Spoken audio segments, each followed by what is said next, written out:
né? Claro que o time é muito difícil a gente saber, mas se fosse para você escolher uma empresa do setor de construção civil que tenha, nesse momento, maior upside, sem compromisso, obviamente, só para saber o seu posicionamento, o seu feeling mesmo de mercado, qual você escolheria nesse momento?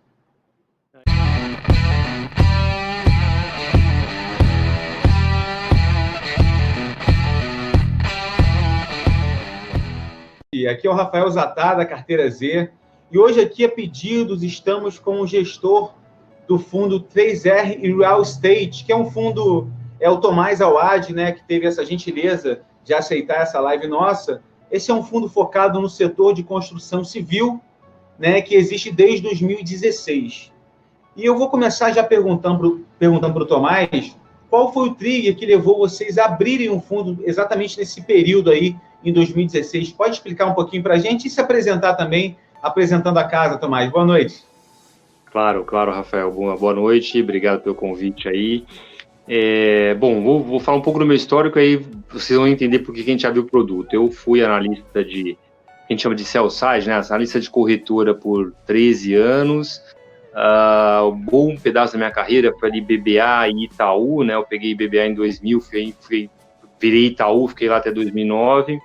E aí eu peguei dentro do Itaú toda a abertura de capital das primeiras empresas de construção civil que foram listadas em bolsa. Então, a gente fez o IPO de Gafisa, depois fizemos Ivem, fizemos Tenda, e fizemos os shopping centers, né, BR Malls e Iguatemi.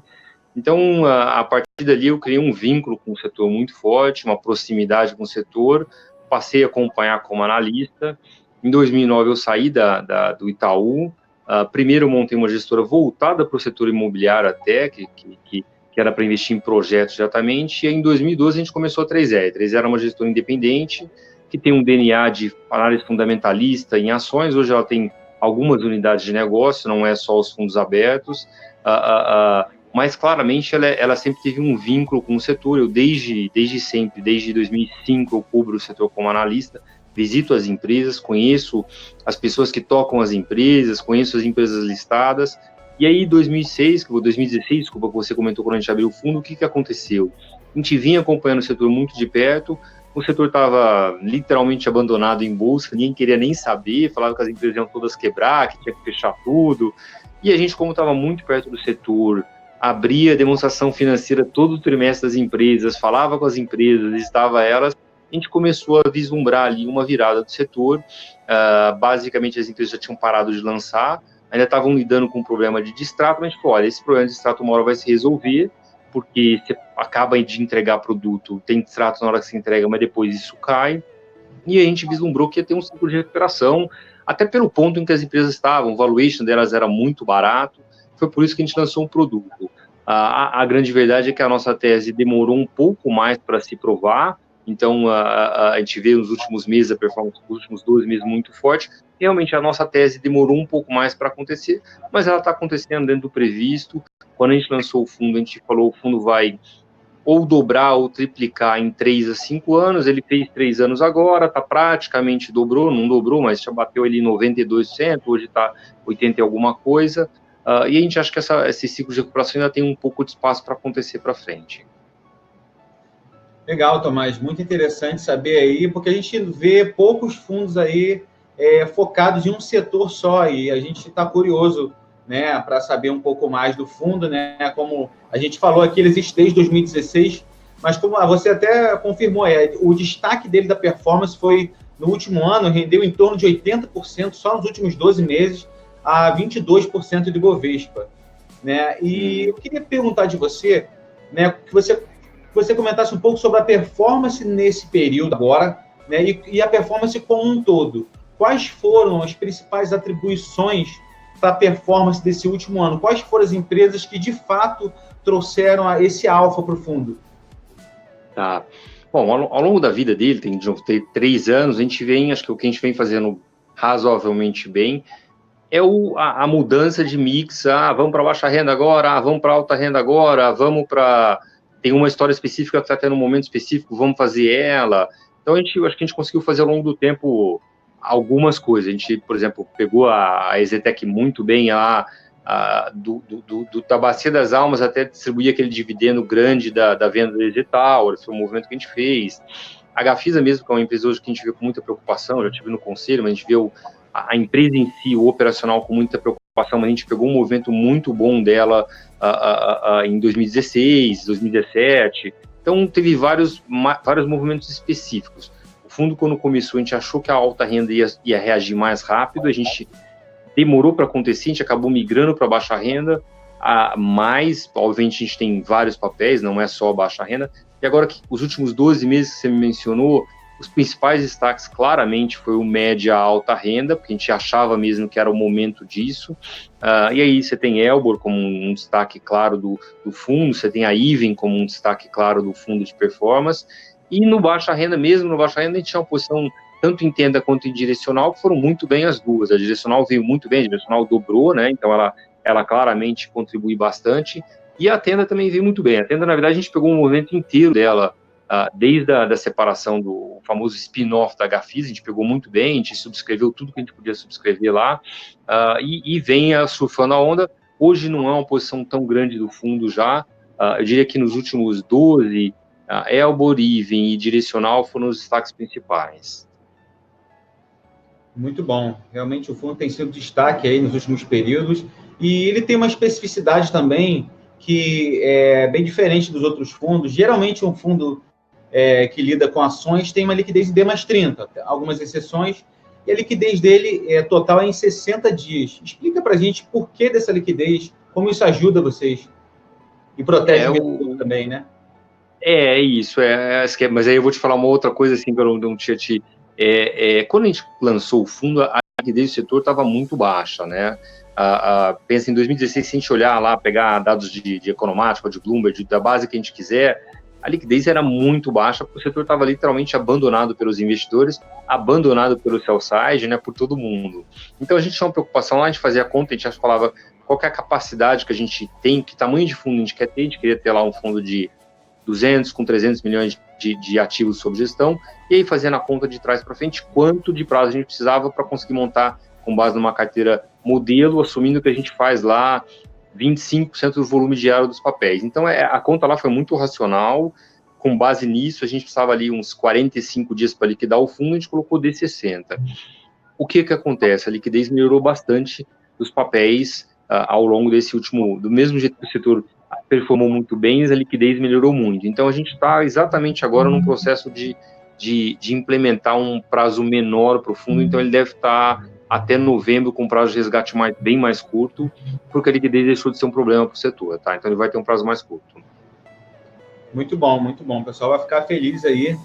E outra coisa diferente que ele tem em relação aos demais fundos é a própria taxa de administração. A gente vê muito 2,20, né?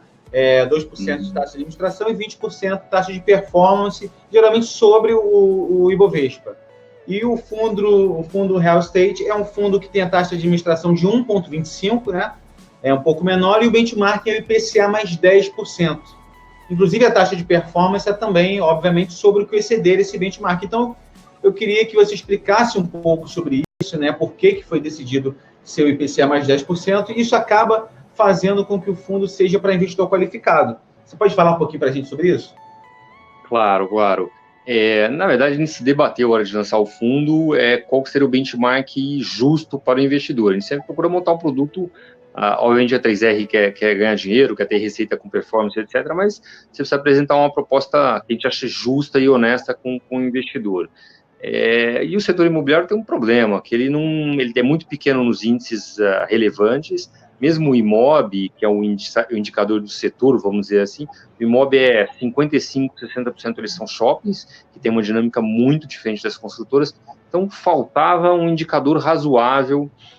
O Ibovespa, você está falando de Petro, Vale, Banco, Siderurgia, e como é que eu vou trazer o investidor para comprar construtora lá em 2016, que todo mundo achava que era o maior risco, e vou me comparar com Petro, Vale, bancos, a gente achava que não era uma comparação correta, tá?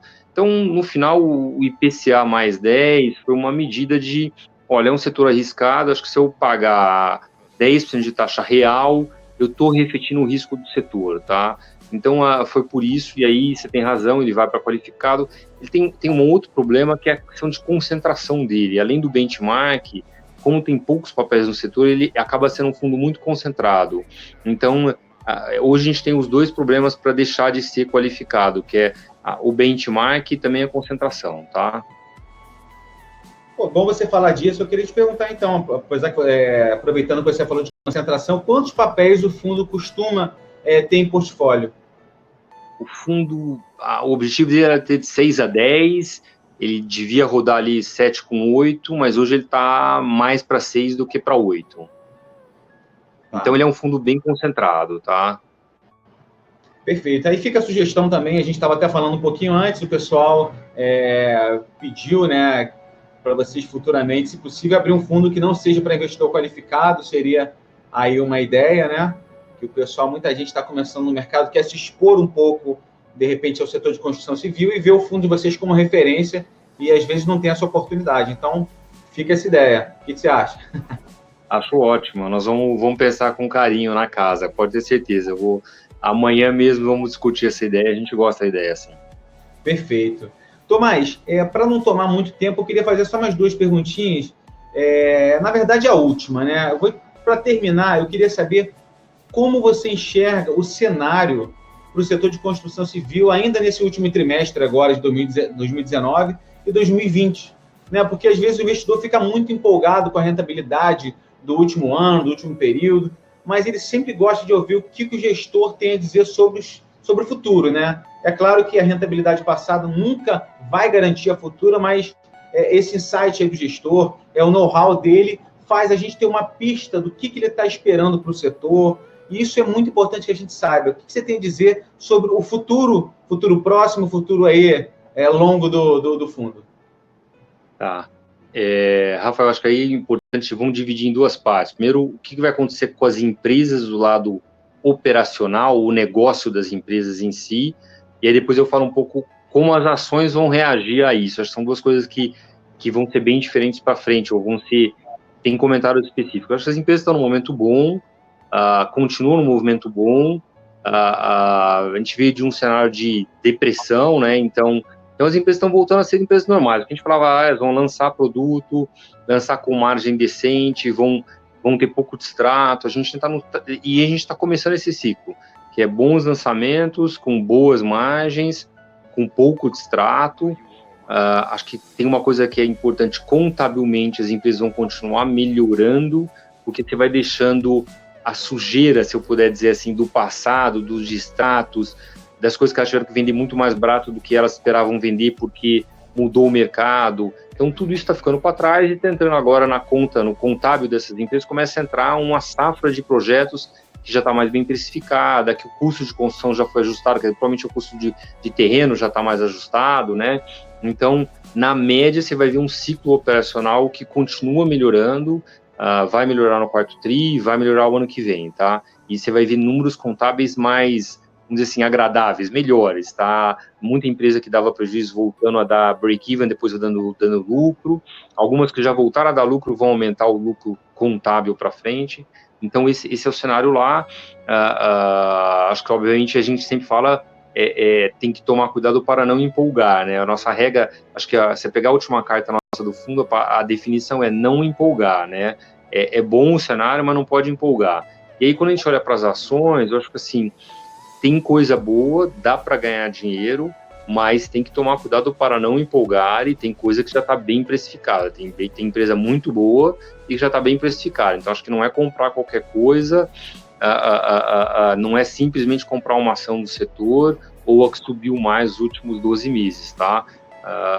Tem coisa com potencial de valorização, sim. Tem empresas que ainda tem muito para melhorar, e isso vai refletir no preço da ação, a gente acha isso, tá? Mas é um cenário que exige, acho até um pouco mais de trabalho do que o trabalho que a gente teve para trás, que é separar quem que vai subir e quem que não vai subir, e é isso que a gente está tentando fazer lá. Mas o cenário é um cenário bom, desculpa, só para terminar, um cenário bom, e aí acho que mais uma coisa, eu não falei, desculpa que eu tinha terminado, mas voltei, né? Você tem os bancos melhorando taxa de crédito, imobiliário, então você tem isso aí deve dar um fôlego adicional para o setor, além da melhora que já vinha acontecendo por você ter deixado aquele passado ruim, aqueles lançamentos que tiveram que o preço estava errado, que tinha muito distrato. Além de tudo isso, se agora vê um custo de funding para o setor, custo para o tomador final mais barato, que também é bem positivo, tá? Perfeito. Agora, para terminar, era a última pergunta, mas vai ser agora, eu vou te jogar contra as cordas. Mas, pelo seu feeling de mercado, as pessoas sempre querem saber aquela ação do setor, no caso, como a gente está falando de construção civil, que o gestor, o especialista na área, enxerga a maior upside no momento. É claro que o time é muito difícil a gente saber, mas se fosse para você escolher uma empresa do setor de construção civil que tenha, nesse momento, maior upside, sem compromisso, obviamente, só para saber o seu posicionamento, o seu feeling mesmo de mercado, qual você escolheria nesse momento? A gente escolheu, acho que a Elbor é a empresa que tem um bom risco-retorno, tem um upside bom, é uma empresa boa, que passou por momentos mais difíceis também, como todas as outras, e ela como ela tinha um pouco de dívida, ela não tinha muita dívida, né, mas ela tinha um pouco. Eu acho que a Elbor é muito comparável com a EZTEC, né? A EZTEC é super empresa, né? Putz, claramente empresa super premium do setor, com a vantagem que a EZTEC, ou pelo menos nesse momento se mostrou uma vantagem, a EZTEC não tinha dívida no começo de todos os problemas, então ela sofreu, chegou a dar prejuízo, pequenininho, mas deu, mas sem dívida. A Elbor não, a Elbor sofreu bastante com dívida, e agora que o ciclo está virando, o caixa está voltando, está pagando a dívida, agora vai fazer uma oferta, vai diminuir um pouco mais a dívida, acho que ela vai ter provavelmente nós vamos ver um ciclo bem saudável, e provavelmente é o papel que a gente mais gosta. Interessante, daqui a alguns meses a gente vai te cobrar, hein? Estamos todos confiando no senhor. Não tem... a diferença é só que, no fundo, se a gente vê que a gente está errado, a gente muda rapidinho, né? A gente é bem pragmático, tá? Então, quando a gente fala com o investidor, a gente não consegue avisar, não, mas eu mudei de ideia agora, tá? É mais difícil, né? O fundo, a gente é super pragmático lá, tá todo dia olhando. Óbvio que esse fundo, especificamente, não é nem todo dia que a gente muda pouco a posição dele, na verdade, mas tem uma revisão, a gente tem um comitê semanal do produto, ele acontece terça-feira de manhã, às 11 da manhã, toda terça-feira senta, olha a carteira, performance, discute o cenário do setor, quer dizer, tem um comitê formal para decidir o que fazer com ele, tá? Muito bom. Galera, a gente esteve aqui com o Tomás Awad, do Fundo 3R Real Estate, um fundo do setor imobiliário, uma excelente entrevista. Queria agradecer a sua participação aí, com a prestatividade de nos atender, Tomás. Muito obrigado. Que isso. Obrigado a você, boa noite aí para vocês e estamos à disposição. Até mais. Obrigado, Tomás. Abraço, tchau.